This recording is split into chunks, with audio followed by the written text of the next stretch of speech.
Well, post-colonial studies is really by far the most varied and eclectic of the identity fields that we're passing in review in this portion of the course. Eclectic, really of necessity, of course, because the immense variety of the materials covered, but also because of swirling issues and controversies within post-colonial studies, or POCO as it's affectionately known, which kind of pose a number of questions from the side that keep things lively, to say the least. We are taking up only one strand, developmental strand in post-colonial studies today, a kind of progression from the work of Said to the work of Bhabha, which is relatively easily mapped simply in terms of the intellectual agendas of each of them. But there's a great deal else going on, and I suppose I should just mention in passing certain topics that we won't be discussing, at least except possibly in passing, and that, however, you might really be interested in considering if you do have an interest in this field. The first issue, of course, is who says post-colonial? That is, who says that we're necessarily out of colonialism? Just because the local viceroy packs up and goes home doesn't necessarily mean that things change all that significantly in the so-called post-colonial setting, and it needs to be taken into account, seriously considered, whether or not one isn't still in colonial or colonial studies, and that the moniker post-colonial might therefore be inappropriately applied. There's also the question that arises in the study of the so-called third world, which is obviously in itself a controversial term. You know, it arises as that which is not comprised as either of the great sort of trajectories of the superpowers during the Cold War. There is no Cold War, at least allegedly no Cold War any longer, and so the question of the status, nature, and structure of the third world is obviously wide open. But the issue I mean to touch on in terms of post-colonial studies is whether, in fact, crises and concerns with respect to the third world are necessarily always to be understood in terms of coloniality. That, you know, I mean, is it just that certain parts of the globe have been colonized that constitutes them as they are and shapes their identity? Said, in a very interesting way, takes this up in trying to figure out how it is that German Orientalism so very closely resembles French Orientalism, even though the Germans had no colonial interests in the Middle East. During the whole period, the early 19th century in particular, when German Orientalism is practically indistinguishable from the French, takes up the same concerns, has the same interests. How is it that the French are undoubtedly, in some sense, in Said's view, determined by their colonial interests, and the Germans, who seem so much to reflect French attitudes, have no colonial interests, at least in the Middle East? And Said's quite, sort of quite honestly tries to come to terms with this. His answer is, well, German Orientalism is simply derived in scholarly terms from French Orientalism. It has the stamp of that thinking and reflects that thinking, and so there you are. He could have said, on the other hand, however, that a certain mindset toward the third world, and this is the point I've been making about this particular issue, dictates a certain way of structuring one's thought about that world, irrespective of whether or not there are colonial interests involved. And so that's what I mean by raising the question, is coloniality always at issue in cases of this kind?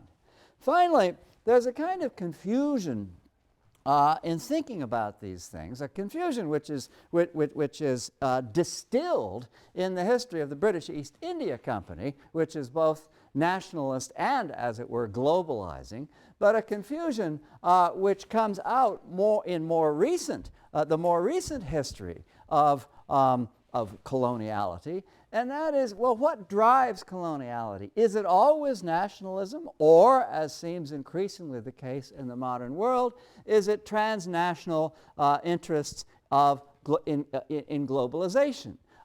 Is it, in other words, is the relationship between the colonist and the colonized a relation of some sort of metropolitan nation with respect to a provincial empire, or is it a relation which is dictated and generated by the economic interests of globalization? This is a complex subject which generates a great deal of debate in the field that we take up today. But in a way, I mean, we can't just say, well, nationalism isn't important anymore, now it's globalization, because actually nationalism seems to have reappeared in the Bush foreign policy, even possibly to be continued in the Obama foreign policy. And so there's a complex relationship still between nationalism and globalization that needs to be considered and thought about if these social relations are to be clearly understood. And finally, there is within post-colonial studies, especially among those who represent the various colonized interests of the world, there's the question, to borrow an expression from Gayatri Spivak, how should the subaltern speak? And it has to do most vividly with the very question, which language should the subaltern speak in? Spivak's own question is, can the subaltern speak at all? And Said raises that question, as you notice, during the course of his analysis. But the related issue is, okay, suppose the subaltern can speak.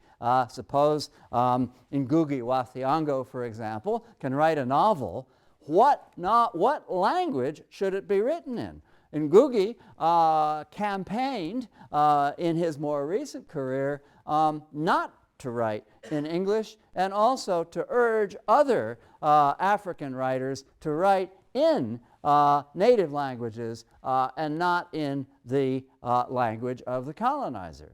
And this is a frequently heard opinion from within post-colonial studies, but debate swirls around it because, of course, the means of circulation of literary influence is languages that draw upon international publishing possibilities and not languages that can only be grasped and published and disseminated locally. So there, too, you have a complicated issue or controversy on both sides of which there's much to say.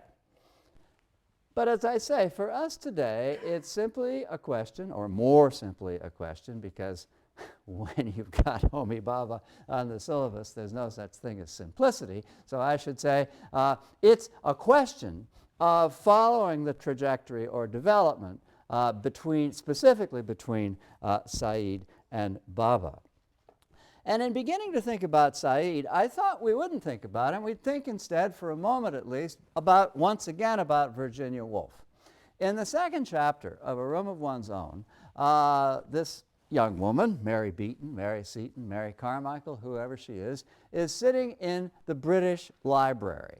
And she's thought that she'd spend the morning trying to figure out what scholars thought about women. You know, after all, you know, this sort of the subject is women and fiction.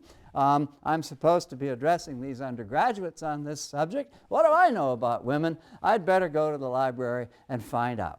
So she expects to get just to find a couple of books and she'll be all set. Instead, she's simply overwhelmed, and there's this avalanche of material, and she submits, maybe a dozen or two call slips, and then sits back waiting for the material to appear. And of course, the point of it is that everything in the British Library on what turns out to be the voluminous subject of women is written by men, right? Everything. And she begins to take note of the way these things are described in the, sort of pre-computer database. That is to say, how do you classify the various things that men have to say about women? And this is the way it goes. Condition in Middle Ages of, habits in the Fiji Islands of, worshipped as goddesses by, weaker in moral sense than, idealism of, greater conscientiousness of, South Sea Islanders, age of puberty among, attractiveness of, offered as sacrifice to, small size of brain of, profounder subconsciousness of, less hair on the body of, mental, moral, and physical inferiority of, love of children of, greater length of life of, weaker muscles of, strength of affections of, vanity of, higher education of, Shakespeare's opinion of, Lord Birkenhead's opinion of, Dean Inge's opinion of, La Brière's opinion of, Dr. Johnson's opinion of, Mr. Oscar Browning's opinion of, and ... The list can continue.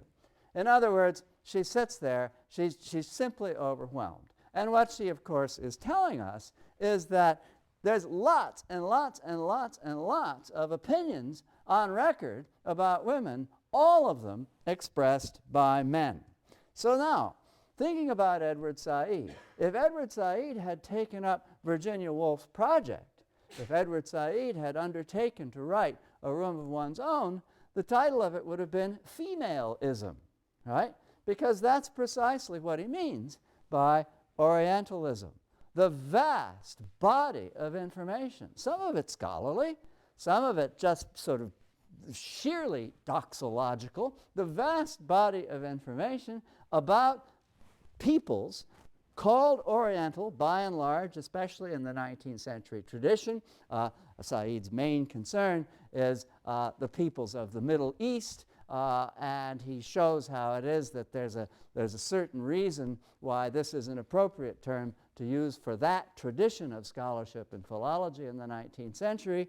In any case, the vast body of material published about these people, and there are, and it's perfectly true that there are the infinitely long shelves of the library devoted to multi-volume treatises on this topic, all of them written by us in the West, us, about this other who is perpetually in our imaginary and constructed by us in the variety of ways that Said discusses.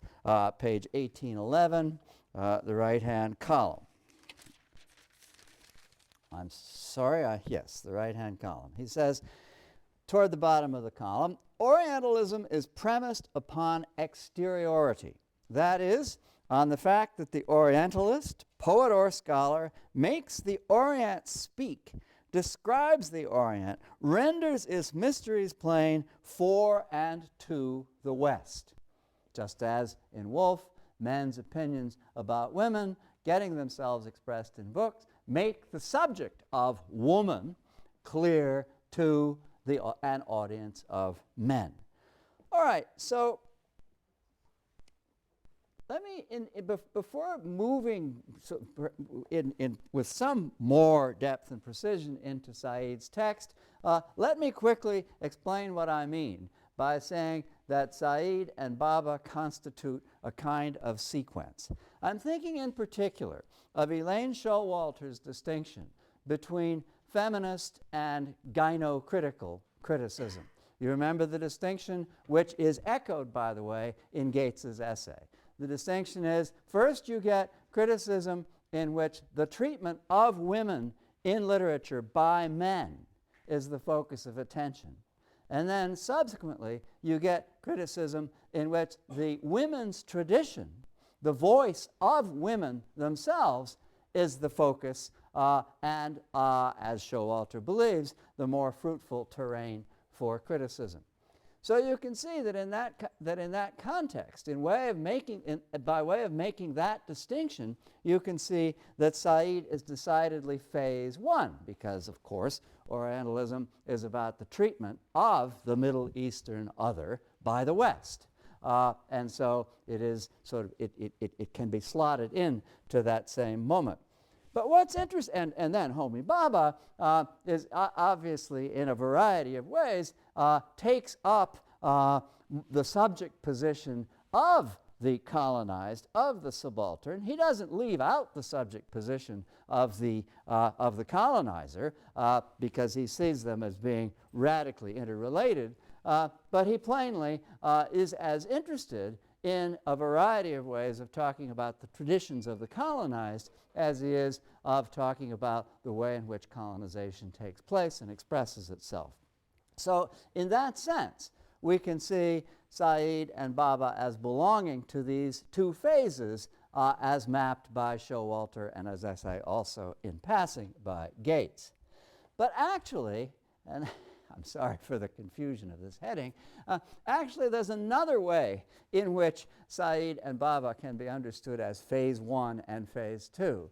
And that has much more to do with the tradition of literary theory, which in their ways both Showalter and Gates have rejected, insisting that one needs to commandeer white male literary theory for one's own purposes. I suppose it's a question how this issue doesn't come up in Said and Bhabha. It could perhaps be answered by saying that precisely in the situation of colonialism, the intellectuals, third world colonized intellectuals, nevertheless are educated in high-octane male metropolitan institutions, by which, of course, one means primarily Oxford and Cambridge. And so in a certain sense, they come to identify, and this is not actually a thing apart from Bhabha's argument about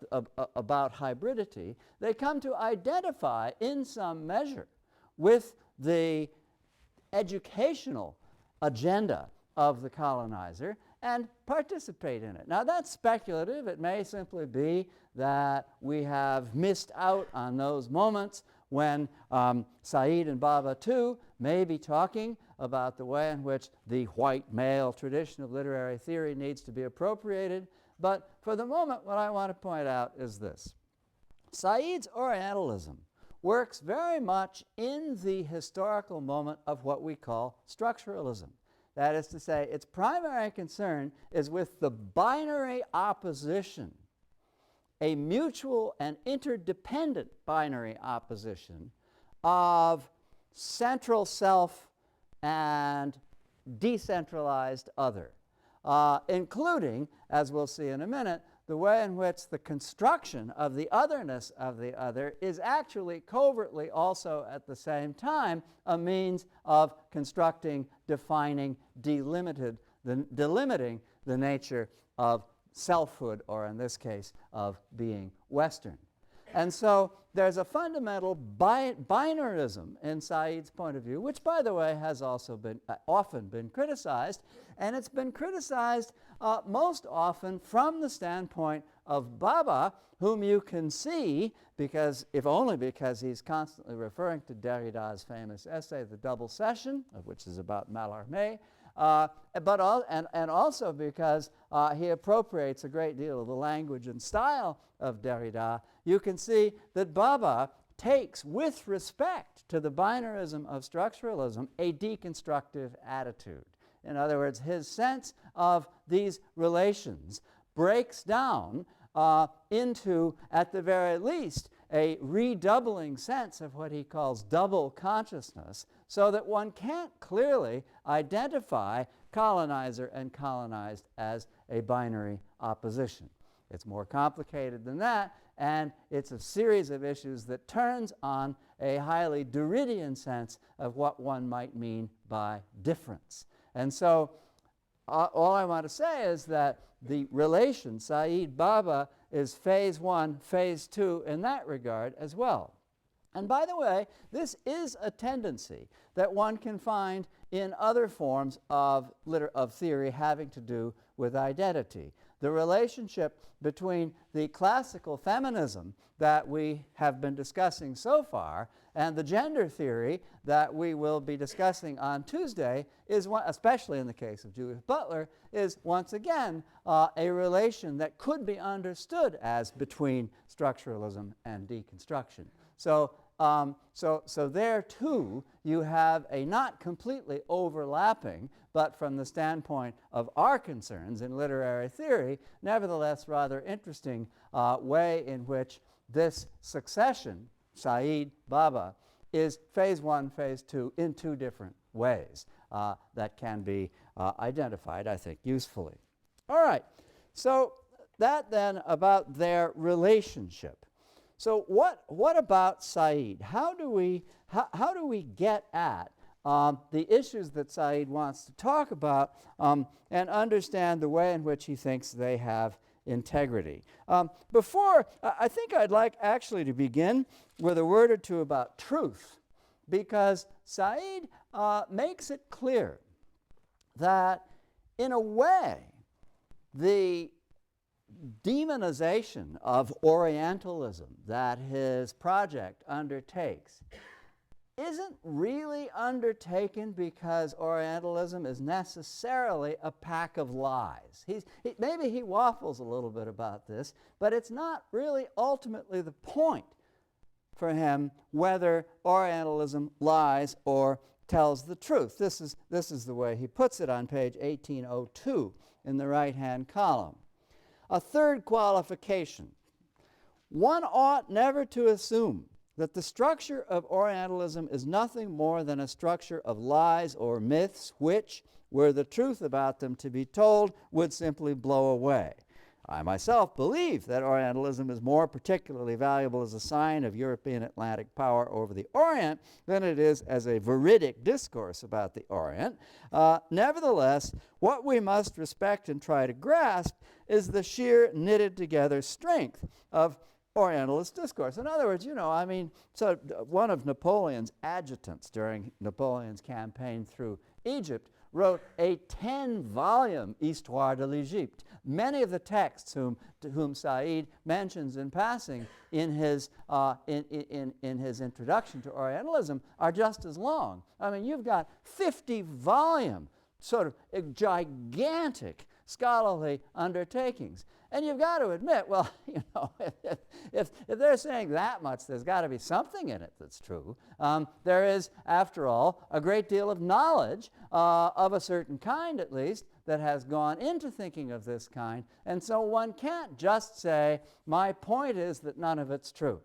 And Said is at pains to make a distinction, therefore, between truth and value. It's not that Orientalist discourse is necessarily true or false. It is the case, though, that it is insidiously devaluing of its object of attention, that there is an implicit Eurocentrism, which Said does go so far as to consider a form of racism, in Orientalism, quite irrespective of any measure or degree of truth that what are, after all, the meticulous researches of a lot of these characters turn up. For example, on page 1812, the left-hand column, he says, my analysis of the Orientalist text therefore places emphasis, this is about a third of the way down, which is by no means invisible, for such on the evidence, which is by no means invisible for such representations as representations, not as natural descriptions of the Orient. Now, we might pause for a minute over that as a possible object of critique. Yet, because at the end of his essay, or at the end of the introduction as you have it, you notice Said saying, look, I don't take up here the question of how one might actually write correctly about these people. He doesn't take up, for example, the question of what it might be like to be sort of a representative of these minorities or colonized figures, and to write about oneself. He doesn't really take up the question whether the bias of somebody else writing about me, a man writing about a woman, is worse than the bias of my own preconceptions and prejudices about myself. He admits that he doesn't really have an advanced theory that secures one kind of representation as true or authentic and secures another kind of representation as biased and inauthentic. He says another scholar will perhaps take this up. I leave it alone in my book. And it is left alone. The problem being that the claim remains that he does, anticipating many other people who have written on this subject, he does impugn Orientalism as mere representation. That is to say, as not as the opposite, because it is a representation, the opposite of a natural evocation of an ethos or world. So we just do want to put a little question mark in the margin and say, well, fine, granted this is all representation, where is the text? Where could the text be that would be natural? Is there, for example, any such thing, as we've asked ourselves over the course of the semester, as a natural sign? The sign being arbitrary, it does place us already pretty securely in the realm of representation. All right, so all of these questions then posed by Said's sense of the relationship between truth and value in the history of Orientalist scholarship. Now, so where is he coming from? He's quite open about it, and it's perhaps worth pausing over an idea common to the two scholar theorists who matter most to him, Michel Foucault and the Italian Marxist Antonio Gramsci. First of all, just to pass in review the way in which he's indebted to Gramsci on page 1803, the left-hand column. Said says, culture, of course, is to be found operating within civil society where the influence of ideas, of institutions, and of other persons works not through domination, but by what Gramsci calls consent. In other words, it's not just a question of having forced down your throat certain ideas or concepts, or laws for that matter, but a circulation of knowledge, so-called, of feeling about things, of ideology, which through consent establishes certain attitudes of bias. And so this is what Gramsci, the distinction that Gramsci makes between the way in which one is imposed on by actual power and authority and the way in which one is imposed on by the circulations of what we've been exposed to in the past as being called ideologemes. So, to continue, in any society not totalitarian, says Said, certain cultural forms predominate over others, just as certain ideas are more influential than others. The form of this cultural leadership is what Gramsci has identified as hegemony. And this is a term that you will frequently encounter, particularly in Marxist criticism, but it is also a term very closely related to what for most Western readers is more famous in the work of Michel Foucault, the term power, or sometimes power/knowledge. As you will learn in the excerpt from Foucault that you'll be reading on Tuesday, Foucault, like Gramsci, makes a distinction between power merely as that which is exercised by the police or by the legal arm of society or by the dictator or by the government, and power as the ways, the frequently insidious ways in which knowledge is circulated and made hegemonic, that is to say, made authoritative. And Foucault is fascinated by the structure of this circulation of knowledge. That is, in fact, the essential subject matter of all of his late work. The way in which we are thinking that we are sort of free contemplative agents in the world, in fact, browbeaten by structures of opinion circulating around us that lull us into feeling that we're in the presence of the truth, whereas, of course, we're only in the presence of one form or another of motivated bias. So both Gramsci and Foucault make the distinction between absolute power and, as Gramsci calls it, hegemony, and as Foucault calls it, power knowledge. Said is talking here about power knowledge. He's not talking about the imposition of law through force or any other means on a colonized world. He's talking about the way in which opinions construct that world and simultaneously reinforce the authority of those who generate the opinions. He does, however, and I think it's important to point this relatively subtle distinction out, he does, however, disagree from Foucault in one respect. On page 1813, he goes back to what we already know about Foucault, which is Foucault's interest in the author function as opposed to the author. Authors, generally speaking, Foucault wants to say, are not authorities, but simply vessels of forms of opinion.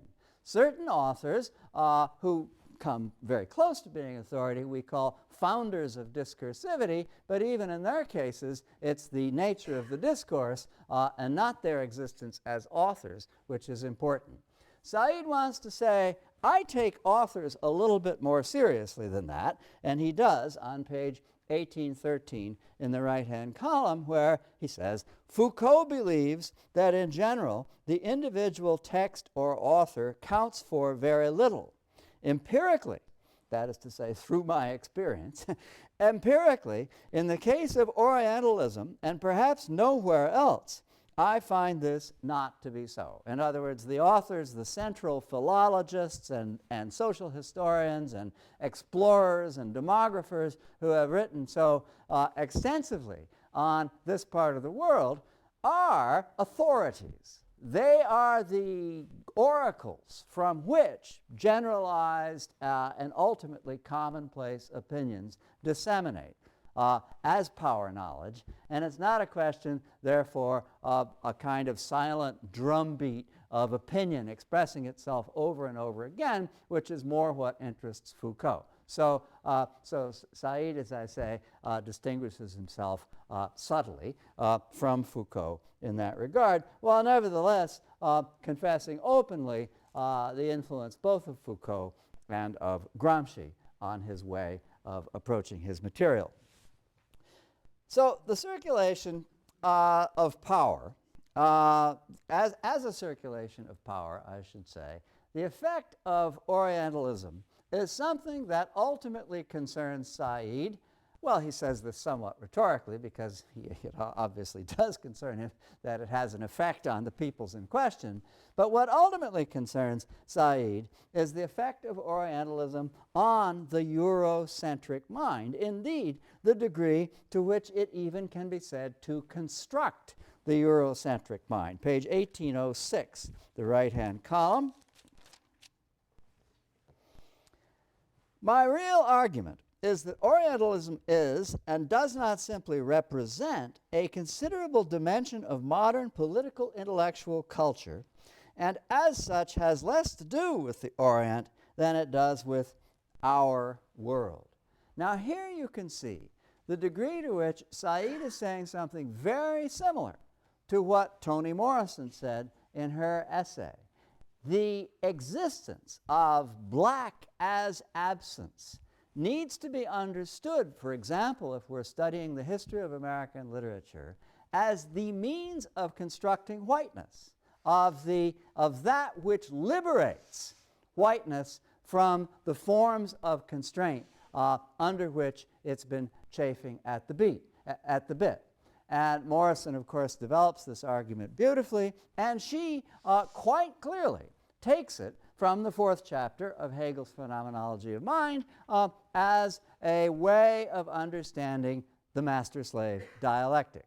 In other words, in Hegel, it's clear as Hegel develops the idea that master and slave are absolutely necessary to each other in a structure of mutuality. The master isn't the master, can't define himself as free or superior without the existence of the slave. The trickiness that the slave learns being in this position of subordination involving the development of all sorts of complicated skills means ultimately that the slave becomes, as it were, that which drives the master technologically and ultimately controls the master in a kind of a fable of class reversal, which continues to reverse itself again and again and again on various grounds. This is the fable, which at the same time is a philosophy of class relations that we find that structures Morrison's argument and which I think also structures Said's. And I want to make the transition to Bhabha because obviously this is a form of binarism. The two signifiers in relation to each other need each other in the way that we described when we were discussing Saussure and structuralism. I can't simply say that a red light has positive value. You remember the whole argument. I have to see the red light in the context of the semiotic system to which it belongs. I have to see it as being different from or opposed to something else in order to grasp it. I cannot know it positively. In other words, I can only know it negatively. This basic concept of structuralism in the Saussurean tradition is what shapes binary arguments of the kind that one finds in Said. We know ourselves negatively as the not other, is the basic principle, the theoretical principle which underlies obviously aspects of the argument which are also, as Said says, empirical. I mean, yeah, I can say it's a structuralist idea, but I really believe it because I've seen it in operation. It's not just structuralism, in other words. It shares, however, with structuralism a theoretical predisposition. And Bhabha, if you look at page 1879, openly criticizes the premise of binarism of this kind. Not just any binarism, but he actually does go directly back to Hegel. In other words, he identifies the source of thinking of this kind, bottom of 1879, right-hand column, when he says, "It is this ambivalence that makes the boundaries of colonial positionality, the division of self-other, the question of colonial power, the differentiation of colonizer-colonized, different from both the Hegelian master-slave dialectic or," and he goes on to mention other things, but I just want to focus on this as a moment in which Bhabha is distinguishing himself as clearly as he can from the project of Said. All right, now, the passage I just read begins with the word ambivalence. What does Bhabha mean by ambivalence? Let's try to start there and see if we can work our way into Bhabha's complex thinking on these matters, first by way of the notion of ambivalence. Well, and I'm going to put this in terms of an historical example because I hope that will make it a little clearer. There is the ambivalence of the colonizer toward the colonized. In other words, it's not just one mindset that drives colonization. In the historical experience of England in the East India Company, there are two distinct phases phases which actually repeat themselves recurrently even throughout the 20th century. The first, in the 18th century, is the period of the government of the East India Company by Warren Hastings, who, in a certain sense, was interested in what we call going native, and also encouraged all of his provincial administrators to do likewise. Hastings, in other words, in Saidian terms, knew a great deal about the Orientalized other. He knew all the local languages and dialects. He knew all the customs. He really knew everything there was to know, and in a certain sense was a person who did go native, while at the same time wielding with an iron grip of authority, power over the colonized other. His ambivalence, he himself then embodies a certain ambivalence in not giving an inch as to the actual control of authority, while at the same time seeming to become one with the other. But then there's the historical ambivalence, which expresses itself in a completely different attitude, an attitude which surfaced in the East India Company early in the 19th century under the supervisorship of Charles Grant. Now, Charles Grant there had been a tremendous revival of fundamentalist religion, mainly Methodism, in England, and this evangelical enthusiasm spread itself into the interests of the empire. And so Charles Grant and others like him had no longer had any interest at all in going native, but on the contrary, insisted that a standard of Englishness, and in particular the standard of the English Bible, the coming of the English book that Bhabha talks about at the beginning of his essay, be firmly implanted, and that the imposition of Englishness on the colonized other be the agenda of colonization. The famous historian Thomas Babington Macaulay codified this attitude in a famous document he wrote, in the soon to be infamous document called The Minute on Education, which insisted that the education of the Indian peoples under the regime of the East India Company be conducted strictly according to English models, that missionaries no longer try to adapt their ideas to local customs and folkways, but that everything be strictly anglicized. So this is a completely different attitude toward colonization, and it can be understood as a sort of historical ambivalence. I'd actually like to pause over an example of what you might call the Warren Hastings moment, a vicious example, although an absolutely fascinating one, in the disturbing masterpiece by John Ford called The Searchers. I hope some of you at least know that film. The John Wayne character is a kind of sort of lone stranger, which is, of course, not infrequent in the Western, who shows up at the house of some relatives and hears that a daughter has been abducted by the Native Americans, by the Indians. Now, the thing about John Wayne is that he's a vicious, in this film, is that he's a vicious racist, that he absolutely hates the Indians. But he is not a vicious racist from the standpoint of ignorance. He is, in fact, a person who has himself, in a certain sense, gone native. He knows all the Indian languages and dialects. He knows all their customs. He has throughout a lifetime made a careful study of the people he hates. And this is a volatile mixture to be exposed to in a film, because we're much more comfortable with the idea that hatred arises out of ignorance. Right?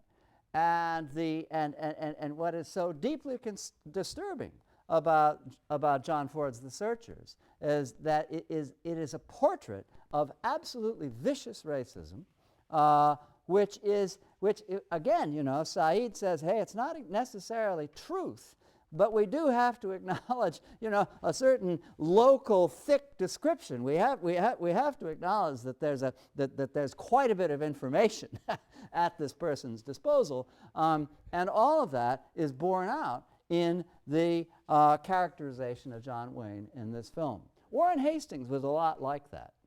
Warren Hastings knew everything about people whom he ultimately didn't really respect and whom he insisted on ruling with the iron fist of authority. And that's the kind of thing that Bhabha is thinking about when he thinks about the ambivalence of the colonizer, the relationship between knowledge and value, as it's already been enunciated in Said, but also the fact that there's more than one mindset for the colonizer. There's the local knowledge mindset, and there is the sort of raising the absolute unequivocal standard of the colonizing of the colonizer. That these are two different attitudes, each of which dictate different strategies, particularly strategies of education. So that's ambivalence, the ambivalence of the colonizer. Then there's the ambivalence of the colonized, and that too has to be understood as a complex relation to co-optation. The anecdote with which Bhabha begins, I think, is fascinating and well worth attending to. You have not a colonizer, but someone thoroughly co-opted, an evangelical converted Christian of Indian descent, who represents in a way that the people he finds sitting under the trees reading the Bible consider to be completely authentic, because he believes and is perfectly happy to believe that the Bible, and for that matter Christianity itself, is an English gift. But he's met with the response of people who resist that, who say, this is very interesting stuff. We wish we could have some local authority for it. Our understanding is we got this book directly from God. Right? That's our understanding.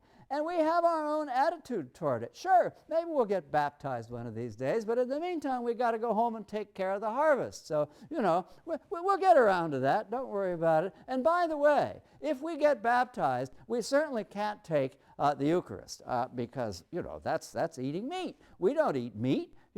We are who we are. And so that, and you can see that these cunningly insinuated provisos to the attitude that the missionary wants to inculcate in them, in a very real way, completely undermines his purpose. They don't think of it as the English Bible. They won't accept it as the English Bible. They will only accept it as an authority that's mediated by their own values, which transforms the document. I mean, you can see it again, as this is 1813, as Bhabha points out. This is precisely at the moment when we're moving, when the regime of authority is moving from the Warren Hastings paradigm to the Charles Grant paradigm, and it's no longer possible to think in terms of adapting the Bible to local beliefs and circumstances. And so this is a moment in which the complexity of the attitude of the colonized is brought up. There's the attitude of the suborned missionary, and there's the more complicated and interesting attitude of the people he encounters sitting under these trees. Page 1886, the right-hand column. That's actually not the passage I wanted to read. Page 1881, the left-hand column. This is a very difficult passage. Everything in Bhabha is difficult. I think I want to gloss it by suggesting to you that what he's talking about is that the ambivalence, which, and we might as well say right out that this ambivalence he has a term for, and it's hybridity, is the double consciousness of the colonized hovering between submission, that is to say, submission to authority, but with a difference, submission to authority on one's own terms, and on the other hand, acquiescence in authority as given, which of course is basically the position of the missionary. And with that said, I'll read the passage in which Bhabha describes this hybridity in the double consciousness of the colonized. The place of difference and otherness, or the space of the adversarial within such a system of disposal as I've proposed, is never entirely on the outside or implacably oppositional. Not just, in other words, again, as a question of us versus them. It is a pressure and a presence that acts constantly, if unevenly, along the entire boundary of authorization, which is also authority.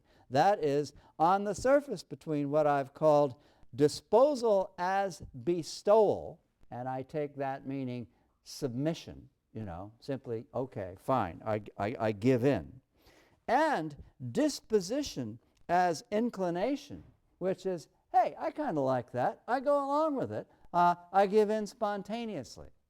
Now, to give in simply as a form of recognizing that one's beaten, as a form of submission, puts one in the position of what Bhabha calls sly civility.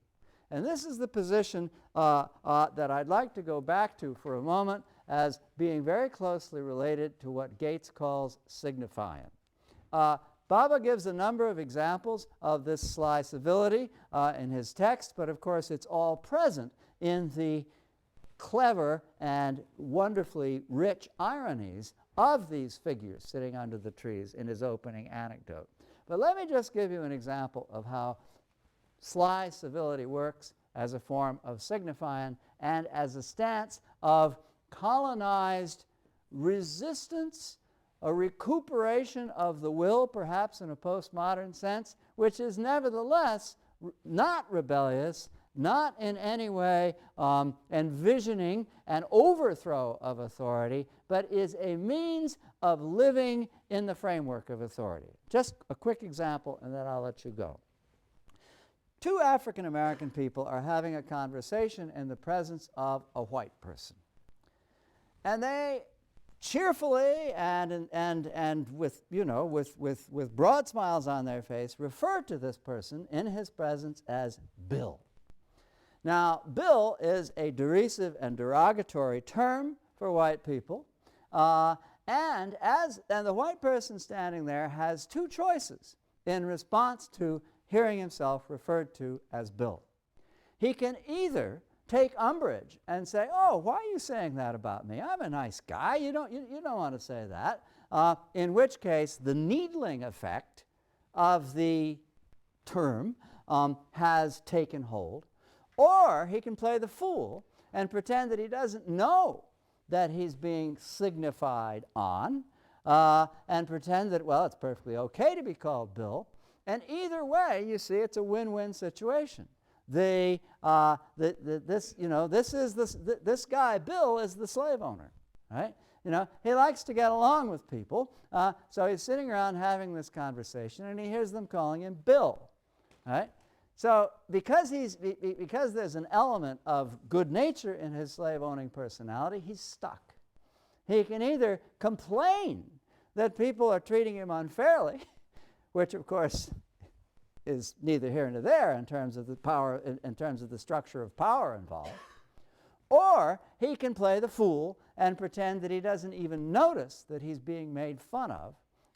And so either way, this is an example of that sly civility which signifies on the man and which makes it clear that while the structure of power can't be overthrown anytime soon, there nevertheless is a way of living, at least of keeping one's sense of humor within the existing structure of power while giving the man a hard time. That is the attitude, the set of attitudes that Bhabha is articulating in his notion of the hybridity of the colonized, which takes the form in performance. We're going to have a lot more to say about performance on Tuesday, which takes the form in performance of this sly civility. I think it's page 18 89 that he gives us that expression, which I think you should keep hold of, which I would compare very closely with what Henry Louis Gates calls signifyin. Okay, see you on Tuesday.